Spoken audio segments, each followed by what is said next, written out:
Hello everyone and welcome to my screencast-o-matic. My name is Dave Liptock. I did mine on social organizations. This is chapter 16 out of Rogers the Maroon Colored book. Okay, starting off with definitions. Social organizations. Socially constructed systems that provide and maintain boundaries around human activities. Social organizations play an important role in our communities and larger society, affecting aspects of our everyday lives. Established organizations address social problems in severe various populations or communities. A social organization will state its goal through a mission statement, and then the goal is publicized through brochures or annual reports communicated to clients. Successfully met goals are then referred to as goal succession. Goal displacement occurs when the desirable of the outcome of the goal has been altered. An example of this would be the March of Dimes, whose original purpose was to eradicate polio.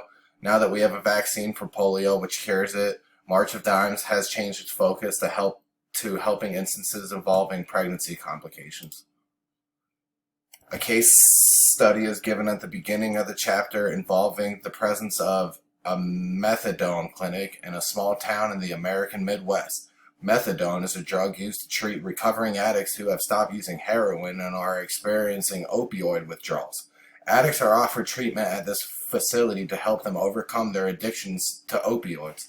Some doctors in this area question the moral ethics behind giving addicts another replacement drug to help them overcome an addiction. The facility is also adjacent to an elementary school and playground, striking concern in some parents for their children's safety. An employee has also quit due to a sexist attitude displayed by someone from the facility who is in a higher up prestigious position.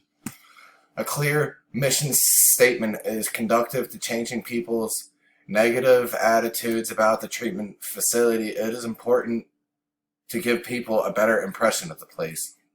Social organizations are important because they allow us to accomplish things collectively that we could not do so individually. Organizations not only provide shape and structure to society, they also reflect the values and context of the societies in which they were created. Social workers are often a significant part of social organizations since they play an important role in helping people get their needs met. Aldrich, 1999. It was not until the turn of the 17th century that social organizations were viewed as bringing structure and order to society, and that they were established in any significant way. Originally affiliated with religion, clubs, and professional organizations, formed an offshoot branch that went from being government services to social services. Important to remember the context how historically religion was strongly integrated with mainstream society and government. During the Civil War, governmental services were provided for veterans. Throughout the Progressive Era which followed, social organizations experienced the establishment of settlement houses, which were a community center in inner cities, which provided activities and a place for people to engage in similar interests. Popular ones include Future Farmers of America, Boy Scouts, 4-H Club, and YMCA. History of social organizations continued. In response to the Great Depression, Roosevelt's New Deal paved the way for aid in the form of government assistance. The New Deal brought assistance for many, including farmers, veterans, and older adults. Today, even with reduced membership, social organizations remain a central part of society, providing important roles and services for everyone. Hale, 2005. Although the nature of social organizations is changing, given the changing social landscape and social issues we continue to see, they will remain a vital part of society. Included question for end discussion. We'll talk about this later.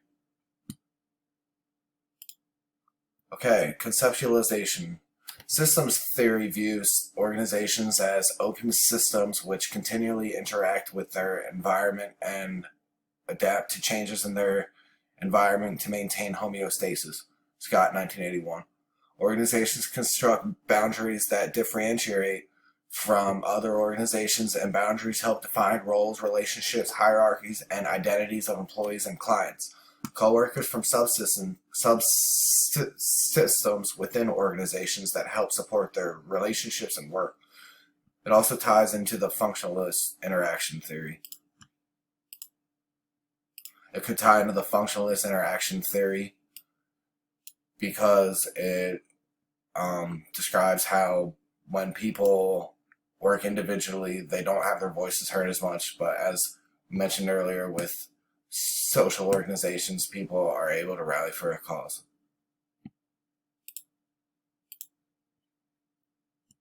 And ecosystems theory emphasizes how organizations operate within the context of the environment. The ability to change and adapt to a differing environment is indicative of a resilient organization. Organizations must be open to hearing what the needs are of the population which they serve. Problems commonly faced by organizations is they will get their funding cut, oftentimes being a government subsidy. Being able to function with limited funding is another example of how organizations can be resilient. Competition between organizations. Further, ecosystems and organizational ecology perspectives look at how organizations change and develop over time. They examine the process of development, growth, and decline in the context of social, political, and economic systems that affect organizations. These perspectives are concerned with how organizations respond to and change in response to environmental pressures and dynamic contexts. Hannon and Freeman, 1989. Okay, this is all just right out of the book. Organizational justice theory is concerned with how employees view fairness and justice within the organization and in relationship to their employers. Colquitt, Greenberg, and Zapata Felon, 2005. Justice and fairness from this perspective have a wide range of meanings depending on the perspectives of the employee. For example, an employee might be concerned with disruptive justice or the fairness of outcomes in the workplace. Another employee might be focused on procedural justice or the fairness of workplace processes. Adams, 1965, Greenberg, 2009. Still another employee might be concerned with interactional justice, which involves fairness in decision-making by superiors and a sense of belonging and importance to the organization. Bice, 2005. Focus on interpersonal relationships and a sense of community are of primary importance in organizational justice theory. This theory promotes fair treatment of employees, equitable and transparent processes and outcomes, the support of employees' feelings of control, meaning, and self-regard in the organization. Panzano, Byrne, Bobasel, and Roop, 2001. Organizational justice theory espouses that employees need to feel attached to one another as well as a sense of working toward common goals. This work needs to be viewed as moral and ethical, and employees need to feel a sense of pride in the organization and the work they do. Okay, then I'm going to stop the recording now because we're going to watch a short 5-minute video. This is from Khan Academy, and then we're going to have some class interaction with questions. So we'll be doing discussion right after this video.